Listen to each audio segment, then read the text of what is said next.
E aí, pessoal, bem-vindos a mais uma análise estratégica. Bom, vamos mergulhar direto no assunto, né? O nosso foco hoje é dominar exatamente o que as bancas examinadoras mais cobram sobre o regime de pessoal da Nave Brasil. Porque, vamos ser sinceros, para garantir aquela aprovação não basta só ler a lei de forma automática. A gente precisa entender como isso aparece nas questões. A nossa meta aqui é pegar esse conteúdo todo e transformar em pontos garantidos para o dia da prova. O nosso roteiro de hoje está bem direto e serve como um verdadeiro mapa de estudos. A gente vai passar por 1. O regime da Nave Brasil. 2. Direitos e suas fontes. 3. Os deveres do empregado. 4. Seletista versus estatutário. E 5. O contrato de experiência. Seção 1. O regime da Nave Brasil. Entendendo as regras do jogo. Olha só, logo de cara a gente já tromba com uma armadilha clássica de concurso. Passar na prova não garante um cargo estatutário automático. A Nave Brasil adota o regime seletista. O que isso significa na prática? Significa que a relação de trabalho é regida pela famosa CLT.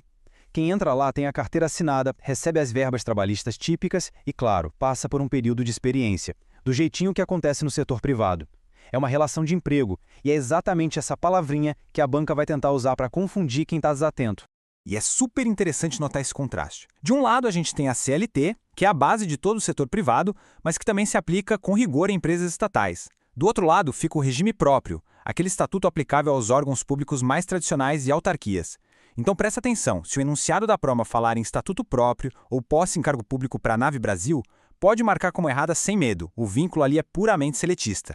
2. Direitos e suas fontes. Muito além da CLT. Aí vem aquela pergunta que os examinadores simplesmente amam fazer. Será que apenas a CLT garante os direitos de quem trabalha lá? Atenção redobrada para palavras restritivas como apenas, somente ou exclusivamente no meio das alternativas. As bancas adoram afirmar falsamente que os direitos do pessoal das estatais nascem exclusivamente do texto da CLT. Só que a realidade jurídica do dia a dia é bem mais rica do que isso. Claro que a gente tem os direitos básicos garantidos, férias, 13º, horas extras, tudo isso é verba de natureza puramente salarial. E na hora de resolver questões, é vital separar isso mentalmente das verbas indenizatórias. Coisas como diárias de viagem ou vale-transporte servem apenas para ressarcir gastos, então elas não integram o salário, ok? Fazer essa separação ajuda muito a fugir de confusões de cálculo ou de tributação na prova. Mas a lista de direitos definitivamente não para na CLT. E aqui está o nosso grande alerta estratégico. As fontes externas à CLT são absolutamente cruciais. A Constituição Federal, por exemplo, está lá no topo, garantindo proteções inegociáveis.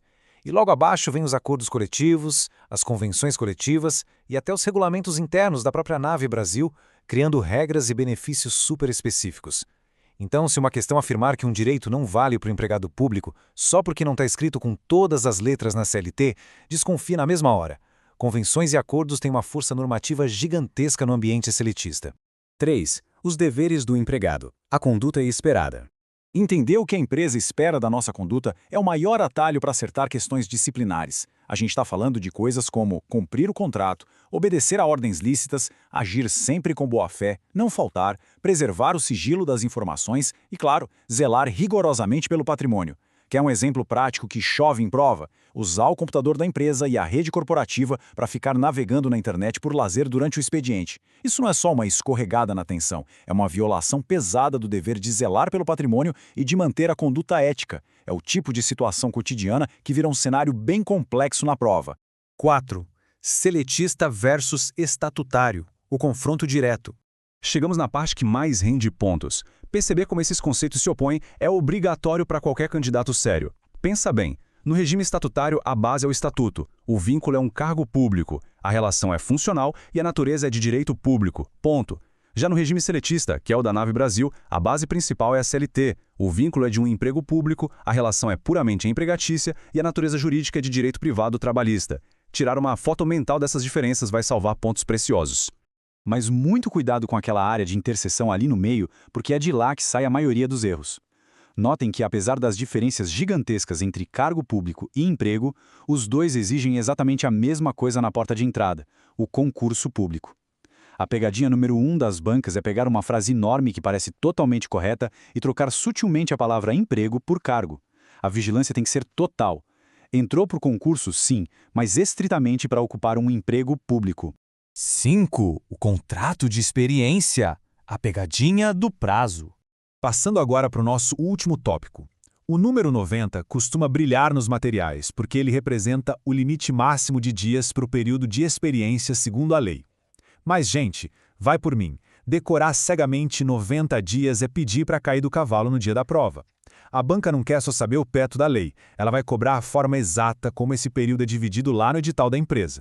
A fórmula mágica que tem que estar gravada na cabeça é essa aqui. 60, prorrogável por mais 30. Ponto. O período inicial é de exatos 60 dias. Se for conveniente, ele é prorrogável por mais 30, batendo o teto de 90. Sabe o que a prova vai fazer? Vai tentar inverter a lógica e dizer que são 45 mais 45, ou 30 mais 60. Ter esse passo a passo certinho na memória impede qualquer dúvida na hora de achar o erro na alternativa.